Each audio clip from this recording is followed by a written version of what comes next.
चलिए, तो आज हम लोग बात करने वाले हैं आर्थिक सर्वेक्षण के महत्वपूर्ण प्रश्नों के बारे में। टोटल यहाँ पे 100 प्रश्न हैं जो कि बहुत ही इंपॉर्टेंट हैं।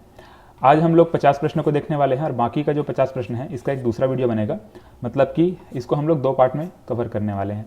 ठीक है, 50-50 प्रश्न का सेट हम लोग यहाँ पे देखेंगे और इन दोनों को आप लोग टेस्ट भी दिला सकते हैं। ठीक है, दोनों जो हम लोग यहाँ पे टेस्ट पेपर जो सॉल्व करेंगे उसको आप लोग टेस्ट के फॉर्म में भी प्रैक्टिस कर सकते हैं। इस वीडियो के डिस्क्रिप्शन में आपको 2 लिंक मिलेगा, टेस्ट 1 टेस्ट 2। तो दोनों को आप लोग टेस्ट के रूप में भी दिला करके अपना एनालिसिस कर सकते हैं कि कितना नंबर आप लोग पा रहे हैं और किस तरह से आपका आर्थिक सर्वेक्षण का तैयारी है। ठीक है, देखिए जो पहला हमारा ये टेस्ट पेपर है जिसको हम लोग अभी सॉल्व करने वाले हैं, इसमें मुख्य रूप से आपका कृषि संबंधित कृषि और जो विभिन्न क्षेत्रों का जीएसडीपी में योगदान है उसको हम लोग देखेंगे। 1 को भी हम लोग इसी में देखने वाले हैं। तो इन सब से रिलेटेड जो प्रश्न है इसमें हम लोग देखेंगे और बाकी इस वाले जो टेस्ट पेपर है इसमें उद्योग, विद्युत, खनिज, इन सब का क्वेश्चन आपको देखने को मिलेगा। ठीक है, चलिए तो फिलहाल हमारा जो पहला टेस्ट पेपर है उसको हम लोग आज सॉल्व करते हैं। इसमें समझते हुए जाएंगे, जैसे कि हम लोग एक प्रश्न देखेंगे, उसका आंसर देखेंगे, लेकिन उसके साथ ही साथ और उसमें कैसे प्रश्न बन सकते हैं, उसका किस प्रकार से और क्वेश्चन बनते हैं उनको हम लोग देखने वाले हैं। चलिए, पहला प्रश्न क्या बोल रहा है, छत्तीसगढ़ राज्य के वर्ष 2020-21 के बजट में राजकोषीय घाटा राज्य के सकल घरेलू उत्पाद के कितना प्रतिशत अनुमानित है। क्या बोल रहे हैं, राजकोषीय घाटा राज्य के सकल घरेलू उत्पाद मतलब कि जीएसडीपी के कितना प्रतिशत अनुमानित है, ये पूछा जा रहा है।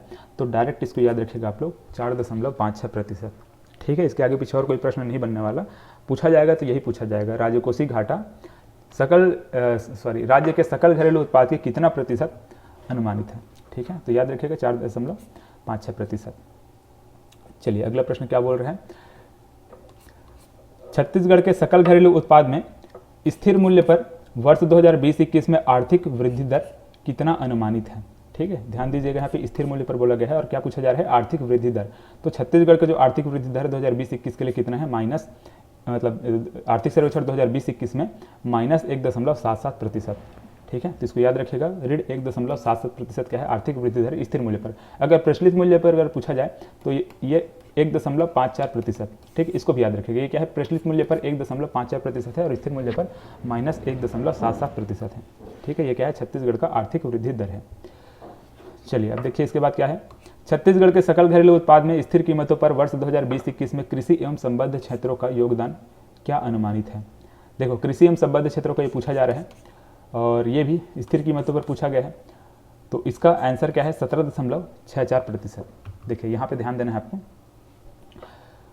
देखो ये क्या है, ये कृषि क्षेत्र है, ये सेवा क्षेत्र है, ये उद्योग क्षेत्र है। तीनों क्षेत्र में इस प्रकार से सर्कल को डिवाइड किया गया है और इसमें देखो योगदान, कृषि क्षेत्र का योगदान है कितना है, 17.64%। मतलब कि सकल घरेलू उत्पाद में छत्तीसगढ़ के जो सकल घरेलू उत्पाद है उसमें कृषि क्षेत्र का योगदान कितना है, 17.64%। और सेवा क्षेत्र का योगदान कितना है, 35.94%। और उद्योग क्षेत्र का योगदान कितना है, 46.43%। तो ये तीनों डाटा को आप लोग याद रखिएगा, ये क्या है, योगदान है। ठीक है, ये क्या है, योगदान। इसी प्रकार से वृद्धि दर भी हम लोग देखते हैं। तो वृद्धि दर यहाँ पे लिखा हुआ है, देखिए यहाँ पे कृषि क्षेत्र का 4.61%। ठीक है, यहाँ पे सेवा क्षेत्र का 0.75%। वैसे यहाँ पे उद्योग क्षेत्र का -5.28%। ठीक है, तो ये सब का क्या है, वृद्धि दर भी लिखा हुआ है और योगदान भी लिखा हुआ है। तो दोनों को आपको ध्यान में रखना है। ठीक है, तो इसको आप लोग बहुत ध्यान से देख लीजिएगा, यहाँ से मानकर चलिए आपका प्रश्न आने के चांसेस हैं।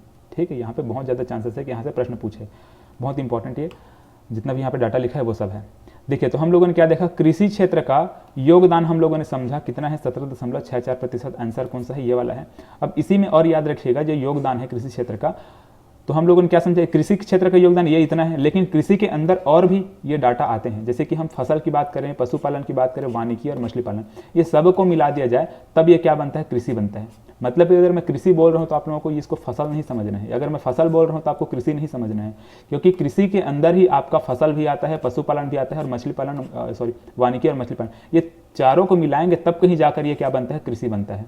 ठीक है, मतलब देखिए फसल कितना है, 10.63% योगदान है। छत्तीसगढ़ का जो जीएसडीपी है, सकल राज्य घरेलू उत्पाद में कितना है योगदान, 10.63%। छत्तीसगढ़ के जीएसडीपी में योगदान फसल क्षेत्र कितना है, 10.63%। पशुपालन कितना है, 1.93%। वानिकी कितना है, 2.73%। मछली पालन कितना है, 2.35%।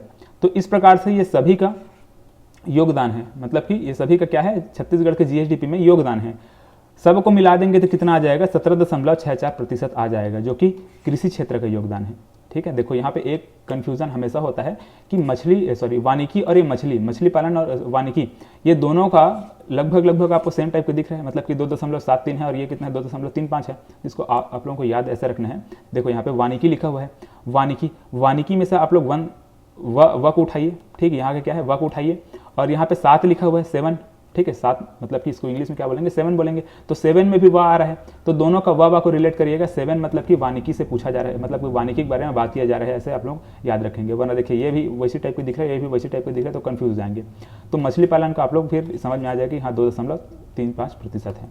यहाँ पे पशुपालन का सबसे कम है, इसको याद रखिएगा, और फसल का तो सबसे अधिक है, इसको भी हम लोग यहाँ पे देख चुके हैं। तो ये इसमें तो कन्फ्यूजन नहीं होगा ये दोनों में, बाकी ये दोनों में कन्फ्यूजन होता है, तो इसको आप लोग ध्यान में रखिएगा, ठीक है। तो ये हम लोगों ने क्या समझा, कृषि क्षेत्र का योगदान हम लोगों ने समझा। छत्तीसगढ़ के सकल घरेलू उत्पाद में कृषि क्षेत्र का योगदान कितना है 17.64% है, और बाकी इसको हम लोगों ने देखा। अब देखो ये कृषि क्षेत्र में अगर हम लोग खनन तथा उत्खनन का भी योगदान को मिला दें, कितना है खनन तथा उत्खनन का 8.34% है। तो खनन तथा उत्खनन का अगर योगदान को हम कृषि क्षेत्र में अगर जोड़ देते हैं तो ये प्राथमिक क्षेत्र का योगदान निकल जाता है, ठीक है। ये कितना प्रतिशत है प्राथमिक क्षेत्र का योगदान 25.97%।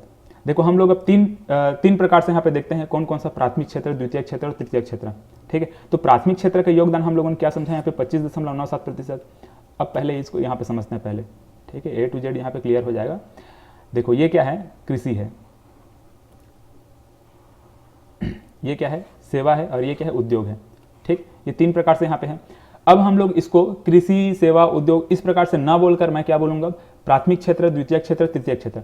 तो प्राथमिक क्षेत्र, द्वितीय क्षेत्र, तृतीय क्षेत्र बोलने के लिए आपका देखिए ये तो फिलहाल आपका ये ऐसा ही रहेगा, कौन सा, ये सेवा क्षेत्र, ठीक है। जो सेवा क्षेत्र है वो जैसा का तैसा रहेगा। ये क्या है, तृतीय क्षेत्र है, ये क्या है, तृतीय क्षेत्र।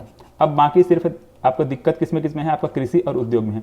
अगर उद्योग क्षेत्र से मैं इस प्रकार से खनिज को अगर निकाल देता हूँ, खनिज का कितना है, मतलब खनन एवं उत्खनन का कितना है 8.34% है। ये खनन तथा उत्खनन को मैं निकाले किस में डाल दिया, मैं कृषि में डाल दिया, इस प्रकार से, ठीक है। मैं क्या किया हूँ, कृषि वाले क्षेत्र में खनन तथा उत्खनन को मैं जोड़ दिया हूँ, ठीक है। ये इसमें मैं इसको जोड़ दिया हूँ तो कितना हो गया 25 बन गया, मतलब कि ये कितना आ गया 25.97%। तो ये क्या है, ये प्राथमिक क्षेत्र बन गया। ये क्या बन गया, प्राथमिक क्षेत्र का छत्तीसगढ़ के सकल घरेलू उत्पाद में कितना योगदान है पूछा जाए तो ये 25.97% है। तृतीय क्षेत्र का, ठीक है, ये तृतीय क्षेत्र का छत्तीसगढ़ के जीएसडीपी में योगदान कितना है अगर पूछा जाए तो कितना है, ये 35.94%। कहाँ पे है, देखिए यहाँ पे लिखा हुआ है, ठीक है। ये जैसा का तैसा ही है 35.94%। वैसे ही अगर मतलब और क्या बचा, ये बचा आपका, ठीक है। ये कितना है, तो यहाँ पे कितना था 46 था, 46.43% था। तो 46.43% में हम लोगों ने कितना घटाया था, 8.34% को घटाया था, ठीक है। तो 8.34% को घटा देंगे तो कितना आएगा, ये 38.09, ठीक है, ये आएगा। तो ये क्या आ गया आपका द्वितीय क्षेत्र का योगदान। ये क्या है, द्वितीय क्षेत्र का योगदान है, और ये क्या है, ये तृतीय क्षेत्र का योगदान है, ठीक है। तो ये प्राथमिक क्षेत्र, द्वितीय क्षेत्र, तृतीय क्षेत्र, ठीक है। ये तीनों क्षेत्र का योगदान हम लोगों ने इस प्रकार से निकाल लिया, ठीक है। तो आपको इसमें कंफ्यूज नहीं होना है। पहले हम लोगों ने क्या देखा, कृषि क्षेत्र का योगदान देखा, सेवा क्षेत्र का योगदान देखा, उद्योग क्षेत्र का योगदान देखा, ठीक है। ये कितना योगदान है, इतना, इसका 35 है। सेवा क्षेत्र का कृषि का कितना है 17.64% है, और उद्योग का हम लोगों ने 46 देखा था। तो इतना हम लोगों ने देखा था। अब हम लोगों ने प्राथमिक क्षेत्र, द्वितीय क्षेत्र, तृतीय क्षेत्र के बारे में अगर बात की तो यहाँ पे इस प्रकार से क्या बन गया हमारा, ये प्राथमिक क्षेत्र बन गया, ठीक है। प्राथमिक क्षेत्र कितना बना, 25.97% बन गया, ठीक है। ये क्या होगा, तृतीय क्षेत्र बन गया, ये कितना है 35.94% ही रहेगा। और बाकी ये जो बचा खुचा है ये कितना हो गया 38.09%, ठीक है। तो ये क्या हो गया, ये आपका द्वितीय क्षेत्र बन गया, ठीक है। तो इस प्रकार से हम लोग प्राथमिक क्षेत्र, द्वितीय क्षेत्र, तृतीय क्षेत्र तीनों को देखते हैं, और बाकी कृषि क्षेत्र, सेवा क्षेत्र, उद्योग क्षेत्र, इनमें डिफरेंस हमको इस प्रकार से समझना है। मतलब कि आपको ये ध्यान में रखना है कि जो सेवा क्षेत्र है वही क्या है, तृतीय क्षेत्र है। सेवा क्षेत्र क्या होता है, तृतीय क्षेत्र होता है। बाकी इन दोनों में बस हमको फेरबदल करना रहता है, किसको, ये खनन तथा उत्खनन को। मतलब कि 8.34% को अगर आप लोग इसमें जोड़ देंगे, कृषि में जोड़ देंगे तो प्राथमिक क्षेत्र बन जाएगा, और कृषि से हटा करके आप लोग ये उद्योग में जोड़ देंगे तो आपका ये कृषि क्षेत्र, उद्योग क्षेत्र इस प्रकार से वो बनेगा, ठीक है। चलिए अगला प्रश्न देखते हैं। छत्तीसगढ़ राज्य ने सकल घरेलू उत्पाद में वर्ष 2012-13 से लेकर के 2020-21 की अवधि में औसतन वार्षिक आर्थिक वृद्धि दर प्राप्त की है। देखो हम लोगों ने अभी आर्थिक वृद्धि दर देखा, वार्षिक आर्थिक वृद्धि दर हम लोगों ने कितना देखा था, -1.77%। ठीक है, ये आपको मैंने समझाया था, ये शायद दूसरा वाला प्रश्न था, ये हम लोगों ने देखा। लेकिन यहाँ पे अब औसतन पूछ दिया गया है, कितना पूछा है, औसतन पूछा है। तो औसतन अगर पूछता है कब से कब तक के 2012-13 से लेकर के 2020-21 तक का जो औसतन वार्षिक आर्थिक वृद्धि दर है ये पूछा गया है, इसका सही आंसर है 5.09%। ये किसके लिए, हमारे छत्तीसगढ़ राज्य के लिए है। अगर इसी को हमारे देश के लिए अगर पूछ दिया जाता, हमारे देश के बारे में अगर बात किया जाता, देश के लिए 2012-13 से लेकर के 2020-21 की औसत मतलब अवधि में औसतन वार्षिक आर्थिक वृद्धि दर पूछा जाता तो 6.82% आपको लेना है। ठीक है, ये किसके लिए है, हमारे देश के लिए है। ठीक है, तो इसको याद रखिएगा आप लोग। हमारे अगर छत्तीसगढ़ के बारे में बात करें तो ये कितना है, 5.09% और देश के बारे में बात करें तो 6.82%। चलिए अगला देखते हैं। वर्ष 2020-21 में छत्तीसगढ़ के राजस्व प्राप्तियों में किस मद का योगदान सबसे अधिक है। देखो तो इसका सही आंसर क्या है, वस्तु एवं सेवा पर कर। इसका सही आंसर ये है, और क्यों है यहाँ पे देखते हैं। देखो अलग अलग क्षेत्र में हम लोगों को कर इस प्रकार से प्राप्त हुआ है, जैसे कि आय एवं व्यय पर कर, संपत्ति एवं पूंजीगत लेन देन पर कर, वस्तु एवं सेवाओं पर कर। ठीक है, और इसी को हम लोग अभी देख रहे हैं। ठीक है, देखो मैं इसको समझाता हूँ आगे आपको। और क्या है, राज्य का गैर राजस्व कर, केंद्रीय सहायता अनुदान। तो ये सभी अलग अलग हैं। इसमें क्या पूछा जा रहा है, सबसे अधिक पूछा जा रहा है। तो देखिए ये जितना भी कर प्राप्त हुआ है इसमें सबसे अधिक किसका है, इसी का है, 34,741। देखो यहाँ पे ये कितना है, 15,911 है, ये 2,304 है, ये कितना है, 34,741 करोड़ रुपए। देखो ये सब करोड़ रुपए में नहीं, याद रखिएगा करोड़ रुपए में। तो ये 34,741 करोड़ रुपए, और यहाँ पे 9,215 करोड़ रुपए, यहाँ पर 21,658 करोड़ रुपए है। तो सबसे अधिक किसका है, इसका है 34,741। ठीक है, 34,741 करोड़ रुपए किसका है, वस्तु एवं सेवाओं पर कर, मतलब कि जीएसटी। ठीक है, ये क्या है, जीएसटी। तो छत्तीसगढ़ राज्य को सबसे अधिक किससे कर प्राप्त हुआ है, मतलब कि छत्तीसगढ़ राजस्व प्राप्तियों में किस मद का योगदान सबसे अधिक है, वस्तु एवं सेवाओं पर कर। ठीक है, कितना कितना है आप लोग एक बार देख लीजिएगा। ये प्रश्न पूछा जा सकता है, और कोई भी यहाँ से प्रश्न उठा करके पूछ देंगे, इसका पूछ देगा। ये संपत्ति एवं पूंजीगत लेन देन पर कर कितना प्राप्त हुआ छत्तीसगढ़ राज्य को, ऐसे पूछा जा सकता है। तो इसको आप लोग याद रखेंगे। देखिए अगला प्रश्न क्या है। देखो मैं थोड़ा फास्ट चल रहा हूँ क्योंकि स्पीड में बनाना जरूरी है, क्योंकि एग्जाम का टाइम है और ज़्यादा हम लोग इसको डिटेल में नहीं समझ सकते। देखिए तो ये क्या पूछा जा रहा है, वर्ष 2020-21 में इस राज्य के सकल घरेलू उत्पाद में स्थिर कीमतों पर खनिज क्षेत्र का योगदान। इसको हम लोग अभी समझ चुके हैं। ठीक है, हम लोगों ने क्या किया था, मैं आपको कृषि क्षेत्र में खनिज क्षेत्र को जब जोड़ दिया था, प्राथमिक क्षेत्र निकला था, समझा चुका हूँ। कितना आया था, मतलब कितना था खनिज क्षेत्र का योगदान, 8.34%। हम लोगों ने कृषि का कितना देखा था, 17.64%। ये क्या था, कृषि क्षेत्र का योगदान था, और ये क्या है, खनिज क्षेत्र का योगदान है। दोनों को अगर हम जोड़ देंगे, ठीक है, तो ये कितना आ जाएगा, 25.97%। ये किसका है, प्राथमिक क्षेत्र का योगदान है। छत्तीसगढ़ का जो सकल घरेलू उत्पाद है उसमें प्राथमिक क्षेत्र का योगदान है 25.97% हम लोगों ने देखा था। ठीक, ये किसका है, प्राथमिक क्षेत्र का। चलिए तो इसमें इसका आंसर क्या है, 8.34%। ठीक है, खनिज क्षेत्र का योगदान है। देखिए यहाँ पे और भी कुछ क्षेत्र हैं जिसका योगदान यहाँ पे लिखा हुआ है, यहाँ पे वृद्धि दर लिखा हुआ है, बहुत ही इंपॉर्टेंट है, इसको हम लोग एक बार समझ लेते हैं। तो हम लोगों ने फसल क्षेत्र, वानिकी क्षेत्र, मछली पालन और पशुपालन, ये चारों का हम लोगों ने समझा। ये चारों को मिलाकर क्या बनता है, ये कृषि क्षेत्र बन जाता है। ठीक है, तो ये फसल का हम लोगों ने 10.63 देखा था, और ये वानिकी का 2.73 देखा था, 2.35 हम लोगों ने मछली पालन का देखा था, और 1.93 ये किसका देखा था, पशुपालन का देखा था। और इसके बाद ये खनन तथा उत्खनन का हम लोगों ने 8.34% योगदान हम लोगों ने देख लिया। ये सभी हम लोग क्या देख रहे हैं, छत्तीसगढ़ राज्य के सकल घरेलू उत्पाद में स्थिर कीमतों पर इनका योगदान देख रहे हैं। ठीक है, अलग अलग क्षेत्रों का योगदान हम लोग यहाँ पे समझ रहे हैं। अब इन सब में हमको दो डाटा और याद रखना है। देखो ये निर्माण का भी याद रख लीजिए, 11% इसका है। ये दोनों को भी हमको याद रखना पड़ेगा, किसका, इसका विनिर्माण का और भंडारण का, क्योंकि भंडारण का सबसे कम योगदान है और विनिर्माण का सबसे अधिक योगदान है। छत्तीसगढ़ का जो सकल घरेलू उत्पाद है उसमें स्थिर कीमतों पर ये विनिर्माण का सबसे अधिक योगदान है, और ये भंडारण का क्या है, सबसे कम योगदान है। ठीक है, देख लीजिएगा कितना डाटा यहाँ पे 17.3% है, और ये भंडारण का 0.09% है। ठीक है, ये सबसे अधिक है किसका, ये आपका विनिर्माण का, और ये भंडारण का सबसे कम है।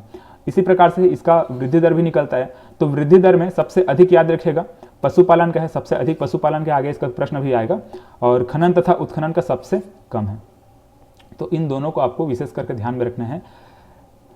ठीक है, ये 11 और ये -24। ठीक है, 11.73% ये सर्वाधिक के साथ ही क्या है, वृद्धि दर सबसे अधिक है, और यहाँ पे -24.4% के साथ सबसे न्यूनतम। इसको हम लोग समझेंगे, आगे प्रश्न आएगा तो आपको क्लियर हो जाएगा। देखिए अब क्या प्रश्न क्या बोल रहा है, निम्नलिखित में से किस पर छत्तीसगढ़ राज्य राजस्व में सबसे अधिक धनराशि, इसको हम लोग समझ लिए अभी, वस्तु एवं सेवा कर। ठीक है, अभी हम लोगों ने समझा था ना इसके पहले, यहाँ पे ये वस्तु एवं सेवा पर कर, जीएसटी।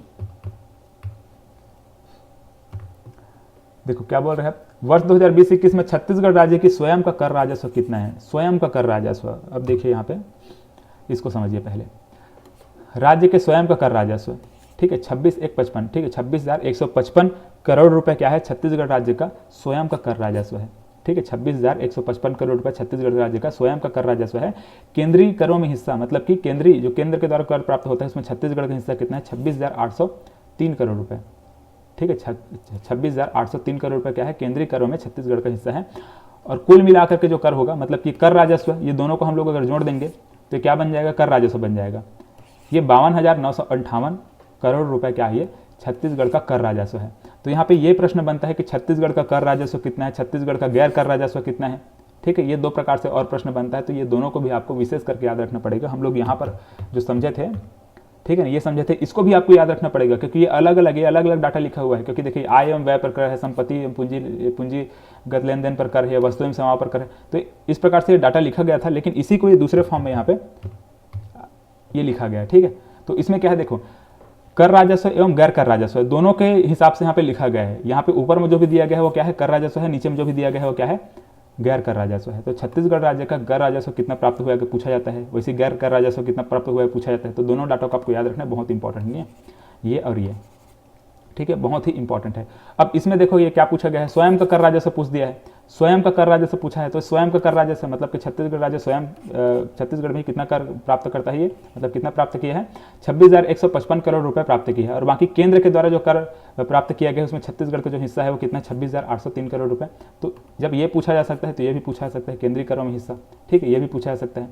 वैसे यहाँ पे गैर कर राजस्व पूछा जा सकता है, तो इसको भी याद रखिएगा। और वैसे केंद्रीय सहायता अनुदान, ठीक है, मतलब केंद्र से सहायता अनुदान, ये इसको भी याद रखिएगा, 21,658 करोड़ रुपए। और कुल मिलाकर के जो गैर कर राजस्व है इसको भी आप लोग याद रखिएगा। ठीक है, मतलब कि यहाँ पे सभी डाटा इंपॉर्टेंट है। यहाँ पे देखो मैं एक प्रश्न बता रहा हूँ, लेकिन आपको पांचों, मतलब एक के साथ आपको 5 और याद आपको रखना पड़ेगा। ठीक है, चलिए तो इसका आंसर क्या है, वर्ष 2020-21 में छत्तीसगढ़ राज्य की स्वयं का कर राजस्व कितना है, 26,155 करोड़ रुपए। चलिए इसके बाद देखिए, छत्तीसगढ़ के किस क्षेत्र में आर्थिक वृद्धि दर स्थिर कीमतों पर वर्ष 2020-21 में सबसे अधिक अनुमानित की गई है। देखो तो हम लोगों ने अभी इसको समझा था, आर्थिक वृद्धि दर, ये क्या पूछा जा रहा है, वृद्धि दर स्थिर कीमतों पर वर्ष 2020-21 में सबसे अधिक, ठीक है, सबसे अधिक किसका पूछा जाता है। अभी हम लोगों ने इसको देखा था, क्या था, ये पशुपालन। देखो यहाँ पे कहाँ है, ये पशुपालन का आर्थिक वृद्धि दर यहाँ पे देखिए 11.73% सबसे अधिक है। ठीक है, इसको हम लोगों ने अभी समझा था, मैं आपको बोला भी था कि यहाँ पे प्रश्न आएगा।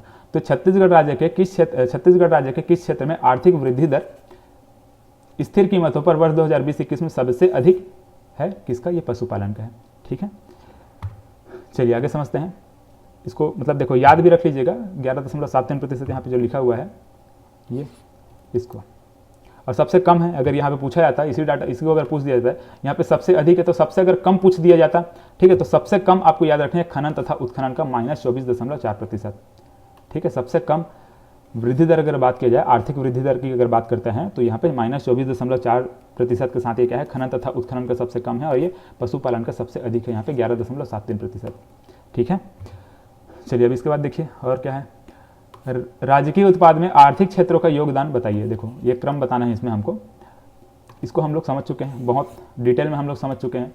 तो देखिए सबसे अधिक यहाँ पे योगदान, देखो योगदान ही यहाँ पे लिखा गया है, तो ये योगदान, ये भी योगदान, यहाँ पे ये भी योगदान, और यहाँ नीचे में वृद्धि दर पूछा, मतलब वृद्धि दर लिखा गया है, वृद्धि दर यहाँ पे लिखा गया। तो योगदान में ध्यान देना है, सबसे अधिक किसका है, उद्योग का है। उसके बाद कितना है, मतलब उसके बाद किसका है, ये सेवा का है 35.94%। इसके बाद किसका है, कृषि का है। ठीक है, तो सबसे अधिक उद्योग का, फिर सेवा का, फिर कृषि का, पहला ही इसका आंसर होगा। ठीक है, चलिए देख लीजिएगा योगदान कितना है, 46.43% है इसका उद्योग क्षेत्र का, कृषि क्षेत्र का 17.64% है, और सेवा क्षेत्र का 35.94% है। तीनों डाटा को आपको याद रखना पड़ेगा। वृद्धि दर भी नीचे में लिखा हुआ है सबका, उसको भी आप लोग देख लीजिएगा। चलिए इसका ध्यान में रखना है आपको, इसका माइनस में है ना। ठीक है, इसका ये वृद्धि दर किसमें है, माइनस में है, इसको भी आपको विशेष करके याद रखना पड़ेगा, क्योंकि ये प्रश्न बन सकता है। उद्योग क्षेत्र का वृद्धि दर मतलब ये प्रश्न माइनस में है तो इसको भी आपको समझना पड़ेगा, ठीक है। प्रश्न बनेगा तो उसको आपको वहाँ पे डील करना होगा। चलिए देखते हैं आगे। छत्तीसगढ़ राज्य के सकल घरेलू उत्पाद में वर्ष 2011-12 की स्थिर कीमत पर वर्ष 2020-21 में सेवा क्षेत्र का योगदान, सेवा क्षेत्र का योगदान अभी हम लोग यहाँ पे समझे हैं, देखिए यहाँ पे ये, ठीक है। तो इसका आंसर आपको पता होगा।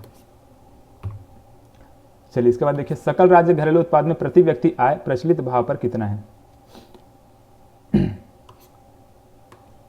सकल राज्य घरेलू उत्पाद में प्रति व्यक्ति आय प्रचलित भाव, देखो यहाँ पर प्रचलित भाव पर पूछा गया है और क्या पूछा गया है, प्रति व्यक्ति आय पूछा गया है, ठीक है। तो इसका सही आंसर क्या है, 1,04,943 रुपये, 1,04,943 रुपये क्या है, ये प्रति व्यक्ति आय है, ये प्रचलित भाव पर है, ठीक है। याद रखिएगा क्या है, प्रचलित भाव पर है। अगर स्थिर भाव पर पूछ दे जाए तो यहाँ पे 82,419 रुपये आप लोगों को याद रखना है, ये क्या है, स्थिर भाव पर ये क्या है, मतलब प्रति व्यक्ति आय। छत्तीसगढ़ राज्य में, मतलब छत्तीसगढ़ राज्य का प्रति व्यक्ति आय स्थिर भाव पर कितना है, ये 82,419 रुपये, ठीक है। ये क्या है 82,419 और यहाँ पे क्या है 1,04,943 रुपये क्या है प्रचलित भाव पर। तो प्रचलित भाव का याद रखिएगा, ठीक है। ये प्रचलित भाव का है और ये स्थिर भाव का है। चलिए इसके बाद देखिए, छत्तीसगढ़ राज्य में प्रति व्यक्ति आय वर्ष 2011-12 में स्थिर कीमतों पर, अच्छा ये क्या आ गया, अच्छा देखो अभी हम लोगों ने इसको देखा था, ठीक है। यहाँ पर समझाया था ना, ये प्रचलित कीमत पर हम लोगों ने इसको देखा, प्रचलित कीमत पर ये, एक मिनट, प्रचलित भाव पर हम लोगों ने इसको समझा था और ये स्थिर भाव पर है। ये प्रश्न जस्ट रिपीट हो गया, मतलब जो समझा चुका हूँ उसी प्रश्न को यहाँ पे पूछा गया है। चलिए देखिए इसके बाद क्या बोल रहा है, छत्तीसगढ़ राज्य के सकल घरेलू उत्पाद में वर्ष 2020-21 में स्थिर मूल्य पर पशुधन का योगदान, क्या पूछा जा रहा है, पशुधन का योगदान। हम लोगों ने देखो यहाँ पे मैं सबको समझा चुका हूँ तो इसको बताने की जरूरत नहीं है, आप लोग इसको लगा लेंगे, ठीक है। कितना है ये 1.93%, ठीक है। आंसर क्या है पहला। छत्तीसगढ़ राज्य के स्वयं के कर राजस्व में वार्षिक वृद्धि दर वर्ष 2020-21 में क्या रही। छत्तीसगढ़ राज्य के स्वयं के कर राजस्व में वार्षिक वृद्धि दर क्या रही, तो इसका आंसर क्या है 3.83%। देखो ये क्या है, छत्तीसगढ़ राज्य के स्वयं के कर राजस्व में वार्षिक, देखो हम लोगों ने कर राजस्व कितना प्राप्त हुआ उसको देखा है, लेकिन ऐसा भी प्रश्न बन सकता है कि वृद्धि दर कितनी रही। वहाँ पे हम लोगों ने क्या देखा था कि स्वयं का कर राजस्व कितना प्राप्त हुआ, ऐसे हम लोगों ने समझा था। लेकिन यहाँ पे ऐसा भी प्रश्न बन सकता है कि मतलब कि वार्षिक वृद्धि दर कितनी रही स्वयं के कर राजस्व में, तो इसको याद रखिएगा 3.83% ये क्या है, स्वयं के कर राजस्व में वार्षिक वृद्धि दर है। और अगर इसी को देखो यहाँ पे क्या पूछा है, स्वयं के कर राजस्व में वार्षिक वृद्धि दर, इसी को अगर गैर कर राजस्व, देखो एक कर राजस्व है, यहाँ पे कर राजस्व पूछा गया है, वही उसी को अगर हम गैर कर राजस्व कर दें, गैर कर राजस्व, तो गैर कर राजस्व में वार्षिक वृद्धि दर 2020-21 में कितना है अगर पूछा जाए तो याद रखिएगा 0.71%।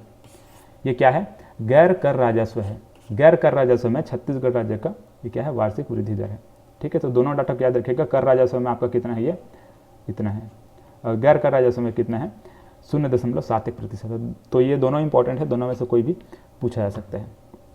चलिए इसके बाद देखिए, वर्ष 2020-21 में भारत में प्रचलित कीमत पर साधन लागत पर प्रति व्यक्ति आय, इसमें पूछा जा रहा है प्रति व्यक्ति आय, ठीक है, किसमें, प्रचलित कीमत पर। तो इसका 126,968, ठीक है, 1,26,968 रुपये क्या है प्रति व्यक्ति आय है हमारे भारत देश में, ठीक है। यहाँ पे छत्तीसगढ़ नहीं बोले, यहाँ पे भारत देश के बारे में बात किया जा रहा है। इधर हम लोग पीछे जो देखे थे वो क्या था, छत्तीसगढ़ का था, और यहाँ पे क्या है, ये भारत देश का है, ठीक है। हमारे देश में प्रचलित कीमत पर प्रति व्यक्ति आय कितना है, और यहाँ पे स्थिर कीमत पर भी दिया हुआ है, देख लीजिएगा आप लोग 86,456 रुपये, ठीक है। तो ये प्रचलित कीमत पर इतना है और स्थिर कीमत पर इतना है। चलिए इसके बाद देखिए, किस भारतीय राज्य में गरीबी रेखा के नीचे जीने वाले लोगों का प्रतिशत सबसे अधिक है, तो ये छत्तीसगढ़ है, ठीक है। चलिए देख लीजिएगा इसको। इसके बाद देखिए, छत्तीसगढ़ में वर्ष 19-20 में संपूर्ण उद्यानिकी फसलों का क्षेत्रफल कितना है। अब देखो ऐसा प्रश्न बनाता है CGPSC ना, बहुत ही इंपॉर्टेंट है ये। इसमें 3 डाटा आपको बताऊंगा और तीनों डाटा को आपको याद रखना पड़ेगा। फिलहाल अभी उद्यानिकी फसलों का क्या है, ये क्षेत्रफल पूछा गया है, मतलब कि उद्यानिकी फसल कितने क्षेत्रफल में उगाया जाता है। तो इसका डाटा क्या है, 8,61,603 हेक्टेयर, ठीक, कितना है, 8,61,603 हेक्टेयर उद्यानिकी फसलों का क्षेत्रफल है, ठीक है। अब देखिए इसको,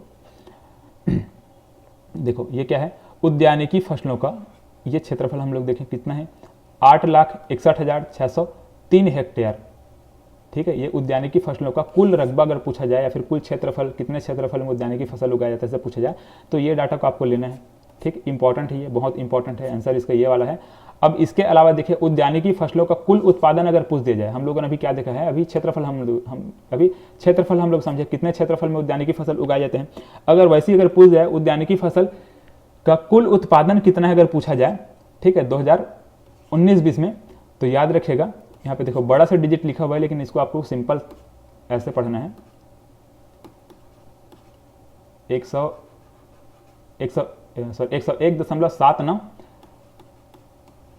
लाख, ठीक है, इसको तो 101.79 लाख मीट्रिक टन क्या है छत्तीसगढ़ में उद्यानिकी फसलों का उत्पादन है, ठीक है। तो याद रखिएगा 101.79 लाख मीट्रिक टन क्या है छत्तीसगढ़ में उद्यानिकी फसलों का कुल उत्पादन है। जितने भी उद्यानिकी फसल, जैसे कि यहाँ पे सब्जी है, सब्जी है, फल है, मसाला है, पुष्प है, औषधि एवं सुगंधित फसल, तो ये सभी क्या है उद्यानिकी फसल है। उद्यानिकी फसल का यहाँ पे क्या है, सबका अलग अलग कितना कितना उत्पादन हुआ है ये यहाँ पे लिखा हुआ है, किसमें लिखा हुआ है, मीट्रिक टन में लिखा हुआ है, ठीक है। सबके डाटा को जोड़ देंगे तो यहाँ पे कितना आएगा, 101.97 लाख यहाँ पे इसका आ जाएगा। तो ये क्या है, कुल उत्पादन है, 101.97 लाख मीट्रिक टन इसका क्या है, कुल उत्पादन है, ठीक है। अब इसके बाद एक चीज़ और याद रखिएगा, उत्पादकता किसको बोलते हैं।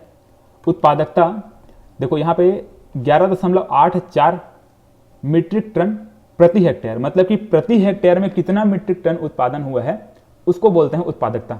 तो छत्तीसगढ़ में उद्यानिकी फसलों का कुल उत्पादकता अगर पूछा जाए या फिर औसत उत्पादन अगर पूछा जाए, औसत उत्पादन या फिर उत्पादकता का मतलब यही होता है कि जितना मीट्रिक टन प्रति हेक्टेयर में हुआ है, ठीक है, जितना भी मीट्रिक टन प्रति हेक्टेयर में उत्पादन हुआ है उसको क्या बोलते हैं, उत्पादकता या फिर औसत उत्पादन बोलते हैं। तो 11.84 मीट्रिक टन प्रति हेक्टेयर उत्पादन हुआ है उद्यानिकी फसलों का, ठीक है, और ये क्या है, उत्पादकता है या फिर औसत उत्पादन है। चलिए, तो ये 3 डाटा को आपको विशेष करके याद रखना है, बहुत ही इंपॉर्टेंट है। यहाँ पर क्या पूछ दिया है, उद्यानिकी फसलों का क्षेत्रफल पूछ दिया है, मतलब कि ये रकबा पूछ दिया है ये, ठीक है। तो ये इसको इसका आंसर क्या है, ये है, ठीक है, 8,61,603 हेक्टेयर। देखिए अगला प्रश्न, राज्य की प्रमुख तिलहन फसल कौन सा है। क्या बोल रहे हैं, तिलहन फसल, और वो भी प्रमुख पूछा जा रहा है। तो इसका सही आंसर क्या है, सोयाबीन है। अब सोयाबीन क्यों है, देखो जिस वर्ष जिस भी अनाज का या फिर जिस भी तिलहन फसल का या फिर जिस भी दलहन फसल का सबसे अधिक उत्पादन होता है उसको प्रमुख बना दिया जाता है, ठीक है, उसको प्रमुख बोल दिया जाता है। जैसे कि अगर हम अनाज की बात करें तो सबसे अधिक धान का उत्पादन हुआ है, ठीक है, अनाज में सबसे अधिक धान का उत्पादन हुआ है। अगर चना की बात, दलहन फसल की बात करें तो सबसे अधिक चना का हुआ है। तिलहन की बात करें तो सोयाबीन का हुआ है। तो इन सब का, धान का, चना का, सोयाबीन का, ठीक है, इनका अपने अपने कैटेगरी में क्या हुआ है, सबसे अधिक उत्पादन हुआ है, इसीलिए इनको क्या बोल देते हैं, प्रमुख बोल देते हैं। तो प्रमुख तिलहन फसल बोला जाए तो सोयाबीन का सबसे अधिक उत्पादन हुआ है, इसलिए क्या है, ये क्या है, प्रमुख तिलहन फसल है। उत्पादन कितना हुआ है, 83,000 मीट्रिक टन, ठीक है, ये मीट्रिक टन है, याद रखिएगा, ये मीट्रिक टन, ठीक है। तो कितना है ये, 83,000 मीट्रिक टन किसका हुआ है, सोयाबीन का उत्पादन हुआ है। चना का उत्पादन कितना हुआ है, 105.82 हज़ार मीट्रिक टन। वैसे यहाँ पे धान का उत्पादन 12,854 मीट्रिक टन हुआ है। अब देखिए यहाँ पे ध्यान देने वाली बात यह है कि धान का उत्पादन इतना हुआ है, इसके बाद, ठीक है, इसके बाद इसमें चार्ट में देखिए सबसे अधिक किसका है, ठीक है, कुल को छोड़ करके, कुल को हटा करके सबसे अधिक किसका है, पहले देखो धान का सबसे अधिक है, इसके बाद किसका है, मक्का का है। तो धान के बाद दूसरे क्रम में सबसे अधिक किसका उत्पादन हुआ अगर पूछा जाए तो किसको लेना है, मक्का को लेना है, ठीक है। धान के बाद दूसरे क्रम में किस फसल का सबसे अधिक उत्पादन हुआ है तो किसका हुआ है, मक्का को लेना है, ठीक है। अब यहाँ पे प्रमुख तिलहन फसल अगर पूछा जाता है तो आपको किसको लेना है, सोयाबीन को लेना है। अब देखिए आगे, देखो इसको एक चीज़ और ध्यान में रखना है, एक मिनट, हाँ, इसको कभी कभी बढ़ते क्रम घटते क्रम में पूछ देता है, ठीक है, इन सबको, मतलब कि सबसे अधिक किसका हुआ है, फिर उसके बाद किसका हुआ है, फिर उसको इस प्रकार से। तो इसीलिए ये सीक्वेंस में लिखा गया है, तो इसको याद रखिएगा ना, पहले धान, फिर मक्का, गेहूं, कोदो, छोटे अनाज, इस प्रकार से इसको क्रम में याद रखेगा। वैसे यहाँ पे चना, लाख, उड़द, इस प्रकार से इसको भी क्रम में याद रखें। इसको सोयाबीन, मूंगफली, राई, सरसों, राम तिल, इस प्रकार से इसको भी क्रम में याद रखना है आपको। अब यहाँ पे ये भी पूछा जाएगा कि मतलब कुल कितना अनाज का उत्पादन हुआ ऐसे पूछा जाता है, तो इसको याद रखना है आपको, 13,419.61 हज़ार मीट्रिक टन कुल अनाज का उत्पादन हुआ है। यहाँ पे कुल दलहन फसल की बात करें तो इतना हमको लेना है 226,000 मीट्रिक टन, ठीक है, मीट्रिक टन। और यहाँ पे ये तिलहन फसल का, ठीक है, 150,000 मीट्रिक टन, ठीक है। चलिए इसको आप लोग मैट्रिक कर लीजिएगा, यहाँ पे मैट्रिक लिखा हुआ है। देखिए 20वां प्रश्न क्या बोल रहे हैं, छत्तीसगढ़ में किस दाल का उत्पादन वर्ष 2019-20 में सबसे अधिक मात्रा में हुआ है। ठीक है, हम लोगों ने अभी देखा है इसको, किसको देखा है, ये चना। ठीक है, ये चना यहाँ पे, ठीक, इसका आंसर क्या है, चना है। चलिए इसके बाद देखिए, छत्तीसगढ़ में धान का औसत उत्पादन प्रति हेक्टेयर सबसे अधिक किस वर्ष हुआ। देखिए अब औसत उत्पादन पूछा जा रहा है ना, औसत उत्पादन प्रति हेक्टेयर सबसे अधिक किस वर्ष हुआ, इसका आंसर क्या है, 19-20। ठीक है, इसका आंसर क्या है, 19-20 में सबसे अधिक औसत उत्पादन हुआ है। देखो अब इसके बाद यहाँ पे ध्यान देना है, औसत उत्पादन अगर पूछा जाता है, जैसे कि यहाँ पे गेहूं का है, यहाँ पे मक्का का है, चना का है, सोयाबीन का है, हम लोगों ने धान को देख लिया, तो सभी का मतलब क्या पूछा जा रहा है, औसत उत्पादन यहाँ पे बोला जा रहा है। तो औसत उत्पादन में देखो, औसत उत्पादन मतलब कि 2010 से लेकर के हम लोग किसमें देखेंगे, 2020 तक के देखेंगे। ठीक है, तो इसमें किसका किसका औसत उत्पादन है हम लोग यहाँ पे ट्रिक में समझते हैं, क्योंकि देखो ये तो याद हो नहीं सकता, ये वाला चार्ट तो कभी याद होगा नहीं, तो इसको आप लोग समझ लें, ये मैं यहाँ पे ग्राफ बनाया उसको आप लोग समझ लेंगे, फिर ये याद हो जाएगा। देखिए 2010-11 में ज्वार का सबसे अधिक औसत उत्पादन हुआ है। देखो यहाँ पे 2010-11 में क्या हुआ है, ज्वार का सबसे अधिक औसत उत्पादन हुआ है। 2012-13 में सोयाबीन का सबसे अधिक औसत उत्पादन हुआ है। और वैसे ही आपका यहाँ पे चना, ठीक है, चना का सबसे अधिक औसत उत्पादन कब हुआ है, 16-17 में, गेहूं का 18-19 में, और धान, मक्का और गन्ना, इन तीनों का 19-20 में क्या हुआ है, औसत उत्पादन हुआ है। ठीक है, तो इसको आप लोग याद रखेंगे, ज्वार का 10-11, सोयाबीन का 12-13, चना का 16-17 और गेहूं का 18-19 और धान, मक्का और गन्ना इसका 19-20। ठीक है, अब देखिए इसको हम लोग लगा सकते हैं। देखिए धान का औसत उत्पादन प्रति हेक्टेयर सबसे अधिक किस वर्ष हुआ है, तो ये 19-20 में हुआ है। ठीक है, चलिए तो ये ग्राफ को आप लोग याद रखेंगे, और ये प्रश्न के आधार पर और भी प्रश्न बन सकते हैं, तो ये प्रश्न को भी याद रखना है आपको और ये ग्राफ को भी याद रखना है। इस प्रकार से प्रश्न पूछे, किसी को भी पूछ सकता है ना, चना को, गेहूं को, किसी को भी पूछ सकता है। चलिए, तो धान के बाद इस राज्य में किस फसल का सबसे अधिक उत्पादन होता है, अभी हम लोगों ने इसको समझा है। क्या समझा है, मक्का समझे। ठीक है, धान के बाद मैंने क्या बताया था आपको, मक्का बताया था नहीं, देखिए यहाँ पे धान, ये इसके बाद मैंने क्या बताया था, मक्का बताया था। चलिए देखो यहाँ पे सबका डाटा लिखा हुआ है, इसको याद रख लीजिएगा। इसको मतलब कि देखो यहाँ पे आपका अनाज भी है, दलहन भी है, तिलहन भी है, तीनों को यहाँ पे लिखा गया है और इसको घटते क्रम में लिखा गया। मतलब कि सबसे अधिक उत्पादन, सबसे अधिक किस फसल का उत्पादन हुआ है, धान का हुआ है, हम लोग जानते हैं। उसके बाद फिर मक्का का हुआ है, फिर गेहूं का हुआ है, फिर चना का हुआ है, फिर सोयाबीन का हुआ है। तो ये बहुत ही इंपॉर्टेंट है, इसको याद रखिएगा ना। ये घटते क्रम में, बढ़ते क्रम में बहुत बार बार पूछा जाता है। एक दो ठो को इसको ऊपर कर देगा, इसको नीचे कर देगा। ठीक है, सिर्फ नाम को दिएगा ना, नाम को देगा और ऊपर नीचे कर देगा, तो कन्फ्यूज जाएंगे। तो इसलिए इसको आप लोग इसी प्रकार से सीक्वेंस में आपको याद रखना है। कुछ अगर ट्रिक बनता है इसको तो आप लोग बना लिए, इसका शुरू वर्ड को उठा करके आप लोग कुछ ट्रिक ऐसे बना सकते हैं। चलिए, तो ये चलिए, तो ये क्या प्रश्न था, धान के बाद इस राज्य में किस फसल का सबसे अधिक उत्पादन होता है, तो हम लोगों ने क्या समझा था, मक्का है। चलिए अगला प्रश्न देखते हैं। देखो क्या बोल रहे हैं, गलत कथन का चयन करें। ठीक है, गलत कथन का चयन करना है। तो गेहूं का सर्वाधिक औसत उत्पादन 18-19 में रहा, सही है क्या, सही है। मक्का का सर्वाधिक औसत उत्पादन 19-20 में रहा, मक्का कहाँ है, मक्का का 19-20 में रहा, सही है ये भी। चना का सर्वाधिक औसत उत्पादन 16-17 में रहा, चना कहाँ है, चना, ये भी सही है। ठीक, सोयाबीन का सर्वाधिक औसत उत्पादन 16-17 में हुआ, सोयाबीन कहाँ है, यहाँ है, ये गलत है। ठीक, मतलब कि यहाँ क्या बोला है, गलत कथन का चयन करने के लिए बोला है। तो हमारा आंसर कौन सा हो जाएगा, डी हो जाएगा। ठीक है, सोयाबीन का सबसे अधिक औसत उत्पादन 16-17 में नहीं हुआ है, ये कब हुआ है, आपका 12-13 में हुआ है। ठीक है, चलिए आगे देखते हैं। छत्तीसगढ़ राज्य के किस जिले में बोया गया क्षेत्र सबसे अधिक है। देखो बोया गया क्षेत्र सबसे अधिक है, तो ये क्या है, इसका आंसर राजनांदगांव है। अब यहाँ पे समझना है, यहाँ पे देखिए छत्तीसगढ़ में कृषि योग्य भूमि या फिर जो बोया गया क्षेत्र बोला जा रहा है, इसी को बोला जा रहा है। तो कृषि योग्य भूमि का जो क्षेत्रफल है यहाँ पे लिखा हुआ है, देखो शुद्ध के लिए, शुद्ध मतलब शुद्ध या फिर नीरा बोलते हैं इसको, तो शुद्ध, द्विफसली और सकल या फिर कुल। तो इसमें सबसे अधिक, यहाँ पे कुल की बात किया जा रहा है, यहाँ पे पूछा गया है सबसे अधिक, एक मिनट, सबसे अधिक किस जिले में बोया गया क्षेत्र है, ऐसे पूछा जा रहा है। तो सबसे अधिक कहाँ है, राजनांदगांव में है। ठीक है, सबसे कम पूछा जाता है तो नारायणपुर में है। ठीक है, ये कुल की बात कर रहे हैं वहाँ पे। दूसरा प्रश्न देखेंगे तो समझ में आ जाएगा आपको, ठीक है। तो ये छत्तीसगढ़ राज्य में किस जिले में सबसे अधिक बोया गया क्षेत्र है, ये पूछा जा रहा है। तो ये क्या है, राजनांदगांव है। सबसे न्यूनतम पूछा जाता है तो आपको नारायणपुर लेना था, मतलब लेना पड़ेगा। और यहाँ पे क्या है, सबसे अधिक पूछा जा रहा है तो राजनांदगांव है। चलिए इसके बाद क्या है, देखिए अगला प्रश्न क्या बोल रहे हैं, वर्ष 2019-20 में छत्तीसगढ़ में भूमि जोतों की संख्या क्या है, ठीक है। इसका आंसर क्या है, 57.34 लाख हेक्टेयर। यहाँ पे हेक्टेयर लिख लीजिएगा। 57.34 लाख हेक्टेयर क्या है, छत्तीसगढ़ में कुल भूमि जोतों की संख्या है। इसको हम लोग यहाँ पे समझते हैं। देखिए छत्तीसगढ़ में कृषि योग्य मतलब कृषि भूमि का क्षेत्रफल, ऐसा भूमि जहाँ पे क्या किया जाता है, कृषि किया जाता है। तो कुल उस भूमि की बात करें जहाँ पे कृषि किया जाता है, मतलब कि कुल क्षेत्रफल की बात किया जाए तो ये कितना है, 57.34 लाख हेक्टेयर है। ये क्या है, कुल कृषि कुल ऐसा भूमि है जहाँ पे हम लोग कृषि करते हैं। इसमें अगर हम शुद्ध की बात करें और द्विफसली की बात करें, मतलब कि शुद्ध या फिर नीरा और द्विफसली, ये दोनों की हम लोग बात करते हैं तो कितना है, शुद्ध या फिर नीरा जो भूमि है उसका क्षेत्रफल कितना है, 46.35 लाख हेक्टेयर है। और द्विफसली भूमि का क्षेत्रफल कितना है, 10.99 लाख हेक्टेयर है। और मेरे ख्याल से शुद्ध और नीरा ये द्विफसली, इसको बताने की जरूरत नहीं है, ठीक है। इसमें हम लोग एक बार खेती करते हैं उसको बोलते हैं, या द्विफसली मतलब कि जिसमें दोबारा फसल लगाते हैं। तो इस प्रकार से ये दोनों डाटा को अगर हम मतलब ये दोनों को हम लोग अगर जोड़ देंगे तो कितना आ जाएगा, 57.34 लाख हेक्टेयर आ जाएगा, जो कि कुल निकल जाएगा, ठीक है। दोनों को जोड़ेंगे तो क्या आ जाएगा, कुल निकल जाएगा।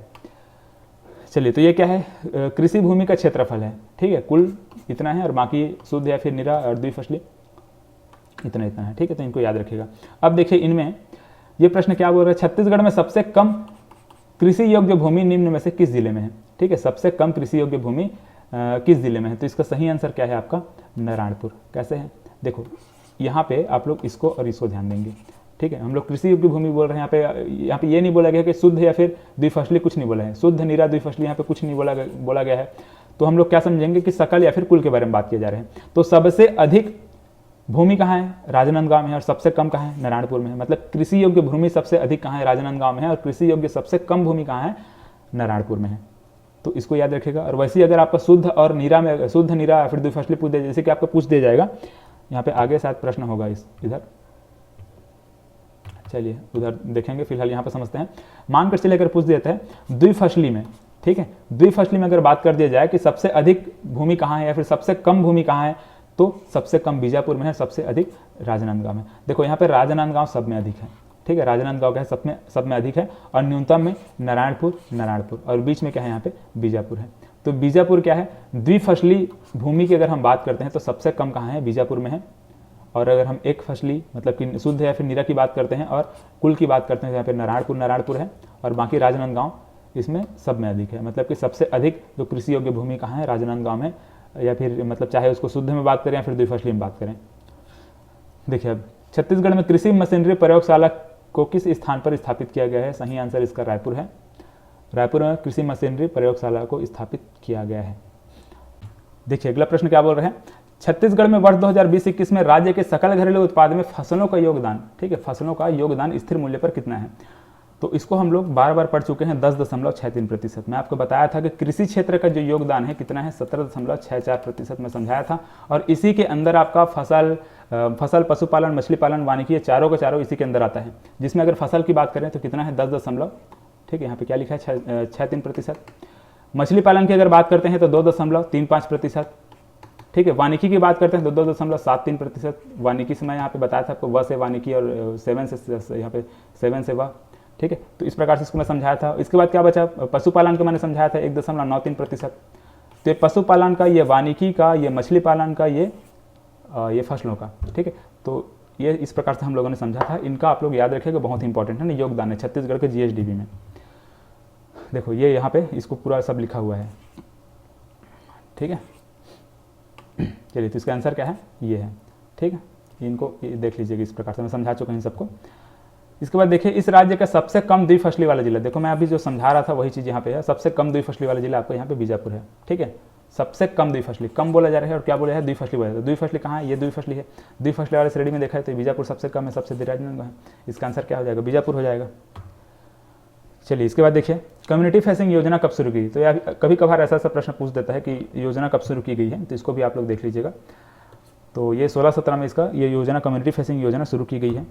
इसके बाद देखिए छत्तीसगढ़ में निम्नलिखित छत्तीसगढ़ में निम्नलिखित पशुधन विद्यमान है। देखो यहाँ पे पशुधन के बारे में बात किया जा रहा है, हमको बताना है कि सबसे अधिक कौन सा पशुधन है, इसको क्या बोले जा रहे हैं, घटते क्रम में लिखें, घटते क्रम में चिन्हांकित कीजिए। तो सब बताना है हमको सबसे अधिक किसका है, उसके बाद किसका है, फिर उसके बाद किसका है, मतलब घटते हुए क्रम में हमको लिखना है। तो देखो यहाँ पे गौवंशी है, तो गौवंशी तो सब में है, पहला पहला पहला, ठीक है, तो इसमें तो आपको कोई दिक्कत नहीं है। इसके बाद समझते हैं दूसरा कौन सा है, दूसरे में कौन सा है, देखो यहाँ पे बकरीवंशी, ठीक है, पहले में आपका गौवंशी है, दूसरे में क्या आता है, बकरीवंशी आता है, तीसरे में आपका क्या आएगा, भैंसवंशी आएगा, और सबसे कम हमारे छत्तीसगढ़ में भेड़वंशी ये पाया जाता है। तो इसका क्रम हम लोग निकाल लिए 1 3 2 4, ठीक है, 1 3 2 4 इसका ये आंसर है, ठीक है। मतलब कि सबसे छत्तीसगढ़ में सबसे अधिक क्या पाया जाता है, गौवंशी पाया जाता है, उसके बाद किसका कौन पाया जाता है, बकरीवंशी पाया जाता है, फिर भैंसवंशी पाया जाता है, मतलब कि भैंस पाया जाता है, फिर उसके बाद भेड़वंशी पाया जाता है। तो इस प्रकार से इसका कम है। कभी कभार ये प्रश्न पूछा जाता है, ये प्रश्न पूछा गया है इसलिए यहाँ पे लिया गया हूँ, मतलब लिया हूँ। तो इस प्रकार से इसको हमको ध्यान में रखना है। देखिए अब इसके बाद 2020-21 तक मछली पालने के लिए छत्तीसगढ़ राज्य के कितने प्रतिशत जल क्षेत्र का विकास किया जा चुका है। बहुत ही इंपॉर्टेंट प्रश्न है, बार बार पूछा जाता है। इसका आंसर क्या है, 94.66%, ठीक है। देखिए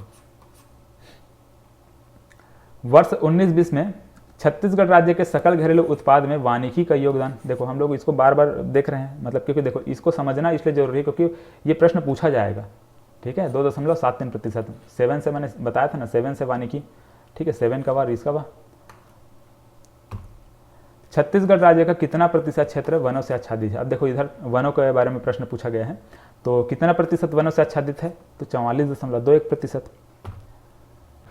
देखिए भारत के जंगल का छत्तीसगढ़ में है, मतलब कि भारत में जितना भी जो वन है उसका कितना प्रतिशत हमारे छत्तीसगढ़ में ये पूछा जा रहा है। तो इसका आंसर क्या है, 7.40%। छत्तीसगढ़ में भारत का 7.40% वन पाए जाते हैं, ठीक है, याद रखिएगा। ISFR रिपोर्ट के अनुसार ये लिया गया है। अब देखिए छत्तीसगढ़ राज्य में रिजर्व मतलब कि आरक्षित वन का प्रतिशत कितना है, यहाँ पे देखिए कितना है, 43.13%, 43.13%। इसको आपको याद कैसे रखना है मैं बता रहा हूँ आपको। देखो यहाँ पे आरक्षित वन कितना है, 43.13% है, संरक्षित वन कितना है, 40.21% है, अवर्गीकृत 16.66% है। इसमें देखो आप लोग आरक्षित है, मैं आरक्षित जब मैं लिख रहा हूँ ऐसे, ठीक है, तो मैं सबसे पहले क्या लिखा, ऐसे लिखा। तो यहाँ पे आरक्षित में मैं 3 बना रहा हूँ, कहीं ना कहीं पहले 3 बनाता हूँ, उसके बाद फिर आगे मैं लिखता हूँ। तो यहाँ पे 3 को याद रखिएगा, ठीक है। आरक्षित में ऐसे मैं लिख रहा हूँ तो 3 बनाता हूँ मैं, तो ये 3 को इसको याद रखिएगा। 43% क्या है, आरक्षित का है। संरक्षित में कहीं ना कहीं देखो स से शून्य आता है, तो ये शून्य है यहाँ पे संरक्षित, ठीक है। या फिर और याद रखिएगा संरक्षित में ऊपर में क्या बिंदु लगा है, यहाँ पे चंद्र बिंदु लगा हुआ है, मतलब ये संरक्षित में, तो यहाँ पे ये शून्य, इसको याद रखिएगा। तो संरक्षित का 0 ऐसे याद रखना है आपको, और आरक्षित का यहाँ पे 3 याद रखना है। बना रहा हूँ ऐसे, तो ये 3 बन जाएगा, तो 40 और 43 ऐसे याद रखना है आपको, और अवर्गीकृत को आपको 16, इसको ऐसे ही सिंपली आपको याद रख लेना है, ठीक है। चलिए कहीं कहीं पे आपको ये नहीं, इस प्रकार से चलिए छोड़िए, ये तीनों को आपको याद रखना है। देखिए अगला प्रश्न क्या बोल रहे हैं, छत्तीसगढ़ में निम्नलिखित में से लगभग कितने प्रतिशत वन क्षेत्र में साल वन है, ठीक है। साल वन के बारे में पूछा जा रहा है, तो कितना प्रतिशत है, 40.56%, ठीक है। 40.56% में क्या है, साल वन का क्षेत्र है। इसका 1 मिनट, इसको देखिए और डाटा लिख लीजिए। सैगोन वन को भी लिख लीजिए, 9.42% क्या है, सैगोन वन का है। मिश्रित वन अगर पूछा जाए तो कितना है, 43.52%। ये क्या है, मिश्रित वन है, और ये क्या है, सैगोन वन है, और ये क्या है, साल वन है। चलिए तो तीनों वन को आप लोग याद रखेंगे। अब देखिए छत्तीसगढ़ राज्य औषधि पादप बोर्ड का गठन कब किया गया है, ठीक है। तो इसका आंसर क्या है, जुलाई 2004। इसको देखिए समझते हैं आगे। यहाँ पे देखें छत्तीसगढ़ राज्य लघु वनोपज संघ, इसका गठन कब किया गया था, 2000 में।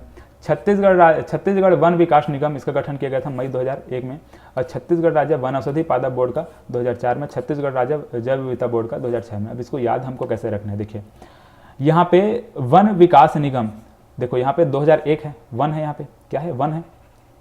तो वन विकास निगम का जो गठन है वो कब किया गया था, 2001 में, ठीक है। वन से आप लोग याद रख लेंगे, 2001 में क्या है, ये वन वहाँ पे लिखा हुआ है वन, तो इसमें आप लोगों को वन विकास निगम को याद रख लेना है। वनौषधि, ठीक है, वनौषधि यहाँ पे लिखा हुआ है। तो देखिए वनौषधि में यहाँ पे कितने लेटर यहाँ पे हैं, 1 मिनट, वन औषधि में कितने हैं, 1 2 3 4, 4 हैं, 4 लेटर है यहाँ पे, तो यहाँ पे 4 है, ठीक है, वन औषधि। वैसे यहाँ पे 6 है, देखिए 1 2 3 4 5 6, ठीक है, 6 लेटर यहाँ पे है, तो ये क्या हो गया, यहाँ पे 6 है, ठीक है। तो इस प्रकार से आप लोग इसको याद रख सकते हैं। देखो ये कुछ ना कुछ आपको ट्रिक बना के याद करना पड़ेगा, वरना कंफ्यूज हो जाएंगे इसमें, ठीक है, डेट हमेशा भूलते हैं इसमें। चलिए, तो ये हुआ औषधि पादप बोर्ड का गठन कब किया गया है, तो ये 2004 में।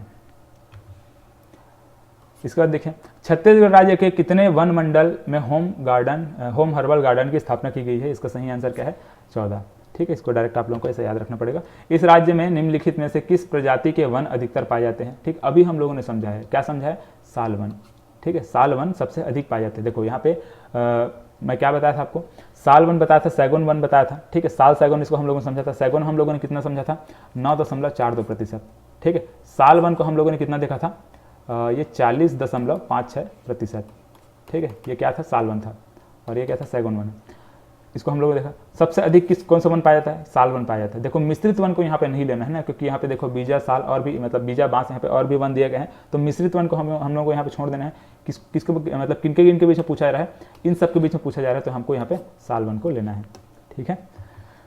देखिए अब इसके बाद क्या है, छत्तीसगढ़ राज्य में कितने वन परियोजना मंडल स्थापित किए गए हैं, तो यहाँ पे देखो सबसे पहले तो इन चारों को हमको याद रखना पड़ेगा, ठीक है। छत्तीसगढ़ राज्य में वन परियोजना मंडल कितने हैं, 9 हैं वन परियोजना मंडल, और वन वृत्त को भी याद रखिएगा, 6 वन वृत्त हैं, 34 वन मंडल है, और उप वन मंडल इतना 82 है, तो इनको भी आप लोग याद रखिएगा। छत्तीसगढ़ का जो आर्थिक सर्वेक्षण 2020-21 है उसके अनुसार ये डाटा दिया गया है, तो इसको आप लोगों को याद रखना पड़ेगा, ठीक है। तो वन परियोजना मंडल कितना है, 9 है, ऑप्शन सी।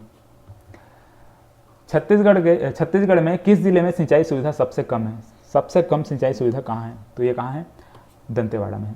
सबसे अधिक कहाँ है, जांजगीर चांपा में है। देखिए अगला प्रश्न क्या बोल रहे हैं, छत्तीसगढ़ में कुल कृषि भूमि का लगभग कितना प्रतिशत सिंचित है, ठीक है, तो इसका आंसर क्या है, 38.20%।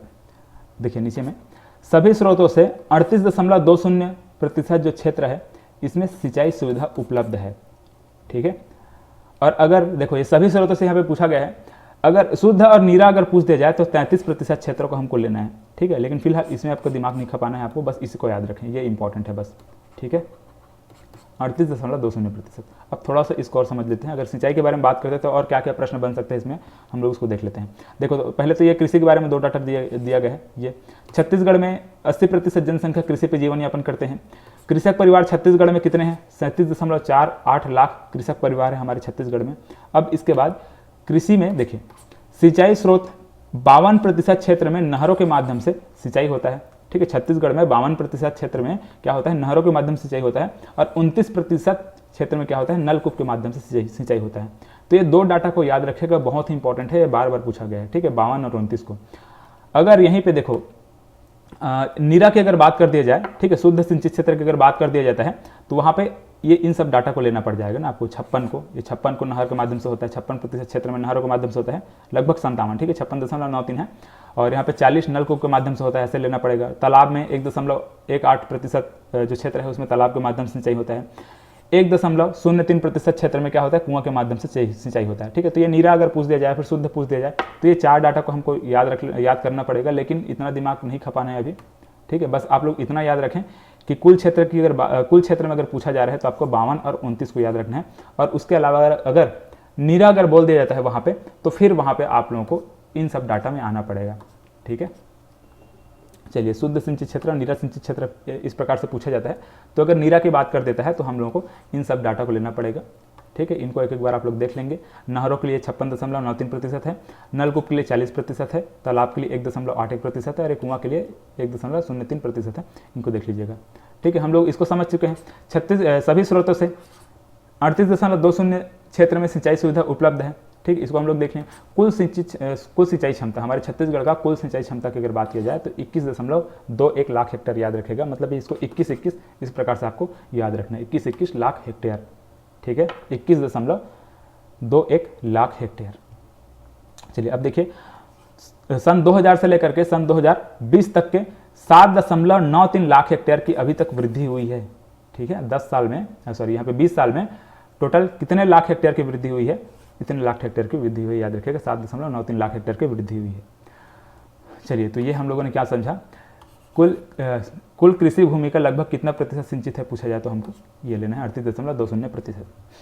देखिए, आर्थिक सर्वेक्षण 2020-21 के अनुसार नलकूप के माध्यम से शुद्ध सिंचित क्षेत्र क्या है, यहाँ पे पूछ दिया, शुद्ध सिंचित क्षेत्र पूछ दिया है। मैं आपको बोला हूँ शुद्ध या फिर निरावा पूछ देगा ऐसा बोल करके। तो हम लोगों ने यहाँ पे देखा, हम लोगों ने क्या समझा, यहाँ पे नहरों के माध्यम से 56 देखा है, हम लोगों ने नलकूप के माध्यम से कहा है 40 देखा है। यहाँ पे क्या पूछा गया है, नलकूप के माध्यम से पूछा गया है, तो क्या है इसका आंसर 40 है। ठीक है, चलिए, तो आर्थिक सर्वेक्षण 2020-21 के अनुसार नलकूप के माध्यम से शुद्ध सिंचित क्षेत्र का योगदान कितना है, 40.20%। चलिए, ये क्या हुआ, नलकूप के माध्यम से। अब देखिए यहाँ पे वर्तमान में उचित मूल्य की दुकानें कितनी हैं, याद रख लीजिएगा, इसको डायरेक्ट आप लोगों को पूछा जा सकता है। 12,451 क्या है, उचित मूल्य की दुकानें हैं।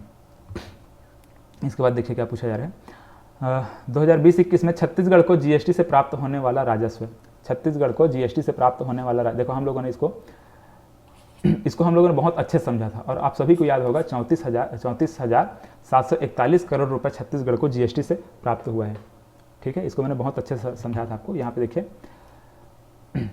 ये जीएसटी से 34,741 करोड़ रुपए प्राप्त हुआ है। ठीक है, 34,741.71 करोड़ रुपए। इसको और देख लीजिएगा, पीछे मैंने समझाया आपको, तो इसका आंसर क्या है, ये है। छत्तीसगढ़ राज्य वन आवरण की दृष्टि से किस स्थान पर है, ठीक है, सभी को पता होगा, तीसरे स्थान पर है। एक मानक बोरा में लगभग कितने तेंदुपत्ता होते हैं, एक मानक बोरा में लगभग कितने तेंदुपत्ता होते हैं, तो ये कितना है, 50,000। ठीक है, यहाँ पे और तेंदुपत्ता के बारे में कुछ डिटेल लिखा हुआ है, आप लोग देख लीजिएगा। हमारे देश में 17% जो तेंदुपत्ता है हमारे छत्तीसगढ़ से उत्पादन होता है। छत्तीसगढ़ को ये तेंदुपत्ता को हरा सोना भी बोलते हैं। समर्थन मूल्य कितना है इसका, 4,000 प्रति मानक बोरा है। ठीक है, 4,000 रुपये प्रति मानक बोरा है। तेंदु उत्पादन में छत्तीसगढ़ का स्थान क्या है, पहला है। ठीक है, और यहाँ पे और एशिया की इमली मंडी जगदलपुर में ये भी पूछा गया है। और लाख उत्पादन में छत्तीसगढ़ का स्थान क्या है, दूसरा है। देखो यहाँ पे ये दोनों में कंफ्यूज होते हैं लोग। छत्तीसगढ़ में तेंदुपत्ता उत्पादन में पहला स्थान है और यहाँ पे लाख उत्पादन में छत्तीसगढ़ क्या है, दूसरे स्थान पर है। तो दोनों को याद रखिएगा, कंफ्यूज नहीं होना है आपको, पहला दूसरा करके कंफ्यूज जाते हैं बहुत लोग। चलिए आगे देखते हैं। छत्तीसगढ़ में मार्च 2020 तक कितने मध्यम परियोजना है, ठीक है, तो ये कितना है, 37 मध्यम परियोजना है। इसको याद रख लीजिएगा। 2020-21 के जो आर्थिक सर्वेक्षण उसके अनुसार ये वृहद परियोजना 8, मध्यम परियोजना 37 है। वैसे यहाँ पे लघु एनीकट या नलकूप, इनको आप लोग देख लीजिएगा, कुछ भी यहाँ पे पूछा जा सकता है। ठीक है, जैसे कि यहाँ पे पूछा गया है क्या, मध्यम परियोजना के बारे में पूछ दिया है। ठीक है, मध्यम के बारे में पूछा है, 37 है, तो वैसे ही वृहद पूछ देगा और ये लघु पूछ देगा। ऐसे इस प्रकार से पूछा जा सकता है। अब देखिए, उद्यानिकी फसलों का औसत उत्पादन पूछा गया है ना। औसत उत्पादन हम लोग इसको देख चुके हैं, कितना है, 11.84 मीट्रिक टन प्रति हेक्टेयर। ठीक है, इसको हम लोग समझ चुके हैं। उद्यानिकी फसलों का औसत उत्पादन ये हम लोगों ने समझा था। ठीक है, और इसको भी मैंने क्या बोला था आपको, समझाया थे। तीनों में से कोई भी डाटा पूछा जा सकता है। चलिए, तो इस प्रकार से हम लोगों ने आर्थिक सर्वेक्षण के ये 50 प्रश्न को कंप्लीट किया। सभी के सभी प्रश्न बहुत ही इंपॉर्टेंट है और ये जो आर्थिक सर्वेक्षण 2020-21 का जो डाटा है उसके अनुसार हम लोगों ने देखा कोई भी प्रश्न बन सकता है। तो अगर समझ आ गया होगा तो ठीक है, समझ नहीं आया होगा तो दोबारा इस वीडियो को देखें, फिर आपको समझ में आ जाएगा। ठीक है, इसका टेस्ट आप लोग दिला सकते हैं, इसका टेस्ट है। और इसके अगला जो वीडियो बनने वाला है जिसमें हम लोग उद्योग, विद्युत, खनिज से संबंधित जो भी मतलब आर्थिक सर्वेक्षण का डाटा है उसके बारे में बात करने वाले हैं, उसका भी आप लोग टेस्ट दिला सकते हैं। टेस्ट सभी के लिए फ्री है, इसीलिए मैं बोल रहा हूँ कि आप लोग टेस्ट दिलाएं। जब तक टेस्ट नहीं दिलाएंगे तो आप लोगों को गलती का पता नहीं चलेगा। अब वीडियो देख लेंगे तो समझ में आ जाएगा, लेकिन टेस्ट में फंस जाते हैं लोग। ठीक है, वीडियो के डिस्क्रिप्शन में चेक करें, वहाँ पे 2 लिंक होगा। पहला लिंक आपका ये पहला वाला जो वीडियो अभी मैं बनाया हूँ उसका होगा। दूसरा लिंक आपको दूसरा जो वीडियो बनने वाला है उसका लिंक होगा।